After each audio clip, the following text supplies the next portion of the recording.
अस्सलामुअलैकुम वरहमतुल्लाहि वबरकातहू। खुशामदीद आपके अपने चैनल तहज्जुद मिरेकल पे। यहाँ आपको कुरान और हदीस की रोशनी में हिदायत, वज़ाइफ और रूहानी तरक्की के लिए कीमती बातें मिलेंगी। अस्सलाम वालेकुम। कैसे हैं आप सब? उम्मीद है आप सब ठीक होंगे, हमें अपनी दुआ में याद रख रहे होंगे। हम भी आप सबको हमेशा अपनी दुआ में याद रखते हैं। मैं हूँ शिज़ा, तहज्जुद मिरेकल की हेड। सोचिए अगर आपकी ज़िंदगी का सबसे मुश्किल मसला, जिसके लिए आपने हर दरवाज़ा खटखटा लिया हो, जिसके लिए लोगों ने आपको कह दिया हो कि अब छोड़ दो, अचानक एक दिन बिना किसी अनाउंसमेंट के, बिना किसी शोर के आपके सामने एक छोटी सी चीज़ बनकर ज़ाहिर हो जाए। ना वो पूरा हल हो, ना पूरी खुशी, बस एक इशारा।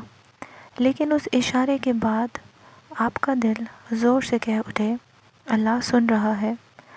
आज की वीडियो उसी इशारे के बारे में है, क्योंकि जब अल्लाह किसी नामुमकिन दुआ पर राज़ी होता है तो वो फ़ौरन पूरी कहानी नहीं बदलता।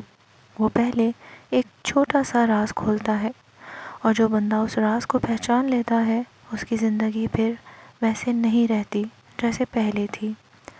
नामुमकिन दुआ का मतलब ये नहीं होता कि आपने कोई बड़ी चीज़ मांग ली। नामुमकिन दुआ वो होती है जहाँ इंसान के पास अपनी कोई ताकत बाकी नहीं रहती, जहाँ प्लानिंग ख़त्म हो जाती है, जहाँ वजहें ख़त्म हो जाती हैं, और जहाँ सिर्फ अल्लाह का नाम रह जाता है। इस मकाम पर जब बंदा हाथ उठाता है तो वो सिर्फ मांग नहीं रहा होता, वो अपना सब कुछ। स्टोन्स और इंसानों का ताल्लुक सदियों से चला आ रहा है। ये बेशकीमती अल्लाह की बनाई ऐसी नायाब शय है जिसमें अल्लाह ने कुछ असरात रखे हैं जो हमारी जिंदगी पर असरअंदाज होते हैं। इनका जिक्र कुरान पाक में भी आया है, जैसे कुरान पाक की सूरह रहमान की आयत नंबर 22 में है, इन दोनों समंदरों से मोती और मरजान निकलता है। सूरह रहमान की आयत 58 में अल्लाह ताला ने फरमाया है, गोया वो लाल और मरजान मोती है और तुम अपने रब की कौन कौन सी रहमत को झुटलाओगे। और सूरह वाकिया आयत नंबर 23, जैसे छुपे रखे हुए मोती। अल्लाह के हवाले कर रहा होता है, और अल्लाह को ये लम्हा बहुत पसंद है, क्योंकि यहीं से बंदा हकीकत में अल्लाह को पहचानना शुरू करता है। मगर यहीं पर एक सवाल पैदा होता है, अगर अल्लाह इतना ही रहमान और रहीम है तो फिर वो फ़ौरन क्यों नहीं देता? क्यों दुआ के बाद भी रातें लंबी होती हैं, आंसू ख़त्म नहीं होते और ख़ामोशी गहरी होती चली जाती है? इसका जवाब बहुत गहरा है। अल्लाह देर नहीं करता, अल्लाह तरतीब से काम करता है।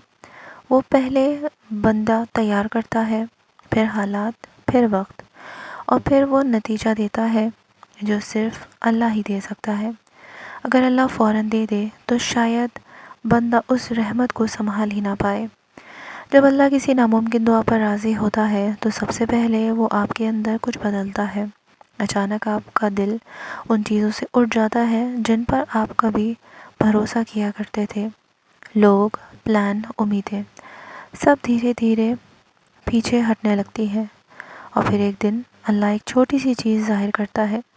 शायद एक ख़याल जो पहले कभी जहन में नहीं आया, शायद एक अजीब सा इत्मीनान जो बिना किसी वजह के दिल में उतर जाता है, शायद किसी अनजान शख्स की ज़बान से निकला हुआ एक जुमला जो सीधा दिल के बीच लगता है, या फिर कोई बंद दरवाज़ा जो पूरी तरह नहीं लेकिन हल्का सा खुल जाता है।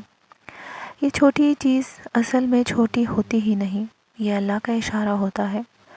अल्लाह आपसे कह रहा होता है, मैं यही हूँ, मैं सुन रहा हूँ, बस थोड़ा और। मगर अक्सर लोग यहीं पर गलती कर देते हैं। वो कहते हैं बस इतना ही। उन्हें लगता है कि जब तक पूरी दुआ कबूल ना हो तब तक कोई बात ही नहीं बनी। हालांकि अल्लाह का तरीका ये है कि वो पहले यकीन को जगाता है, फिर नतीजा देता है। इस दौरान अल्लाह आपका इम्तिहान लेता है कि आप सिर्फ उस वक्त अल्लाह को याद करते हैं जब सब कुछ टूटा होता है, या फिर اس چھوٹی نشانی کے بعد بھی اس سے جڑے رہتے ہیں۔ کیا آپ کا یقین حالات کے ساتھ بدلتا ہے یا اللہ کے ساتھ مضبوط ہوتا ہے؟ یہ وہ لمحہ ہوتا ہے جہاں بہت سے لوگ پیچھے ہٹ جاتے ہیں۔ وہ کہتے ہیں شاید میری دعا میں کوئی کمی تھی، حالانکہ اصل میں اللہ انہیں اور اوپر لے جا رہا ہوتا ہے۔ اللہ جب ناممکن کو ممکن بناتا ہے تو وہ اس طرح بناتا ہے کہ ساری دنیا حیران رہ جاتی ہے۔ نہ کوئی شخص کریڈٹ لے پاتا ہے، نہ کوئی سسٹم، نہ کوئی پلاننگ، صرف اللہ کا نام رہ جاتا ہے۔ اور جب بندہ پیچھے مڑ کر دیکھتا ہے تو اسے سمجھ آتا ہے کہ ہر انتظار، ہر آنسو، ہر خاموشی کسی وجہ سے تھی۔ اللہ اسے توڑ رہا تھا تاکہ اسے اپنے لیے دوبارہ بنا سکے۔ اگر آج آپ کی دعا ابھی تک پوری نہیں ہوئی تو اس کا مطلب یہ بالکل نہیں کہ اللہ ناراض ہے۔ کبھی کبھی اللہ دعا کو روکتا ہے تاکہ بندہ اس سے اور گہری بات کرے، تاکہ بندہ صرف مانگے نہیں بلکہ اللہ کو محسوس کرے۔ اللہ چاہتا ہے کہ بندہ اس کے قریب آئے، صرف اپنی ضرورت کے وقت نہیں بلکہ ہر حال میں۔ آج اگر آپ بہت تھک چکے ہو، اگر لگتا ہے کہ اب صبر کا بھی صبر ختم ہو رہا ہے، تو یاد رکھیں کہ یہ تھکن بھی اللہ کے نزدیک قیمتی ہے۔ اللہ کو پتہ ہے آپ نے کتنی بار خود کو سنبھالا، کتنی بار رات کو کسی کو بتائے بغیر روئے، اور کتنی بار صرف اسی کو یاد کر کے زندہ رہے۔ جب اللہ کہتا ہے اب، تو سالوں کا درد ایک پل میں ختم ہو جاتا ہے۔ اس لیے آج اسی لمحے اپنے دل سے صرف اتنا کہہ دیں، یا اللہ، مجھے نہیں پتا کہ یہ کیسے ہوگا، لیکن مجھے پورا یقین ہے کہ یہ تو کر سکتا ہے۔ اور جب بندہ اپنی سوچ اللہ کے حوالے کر دیتا ہے تو اللہ اپنی قدرت دکھا دیتا ہے۔ ناممکن دعا اصل میں اللہ اور بندے کے درمیان وہ رابطہ ہوتی ہے جو صرف ٹوٹے ہوئے دل سمجھ سکتے ہیں۔ اللہ آپ کی ہر وہ دعا جو آج ناممکن لگ رہی ہے، اللہ اپنی رحمت سے ممکن بنا دے۔ آمین۔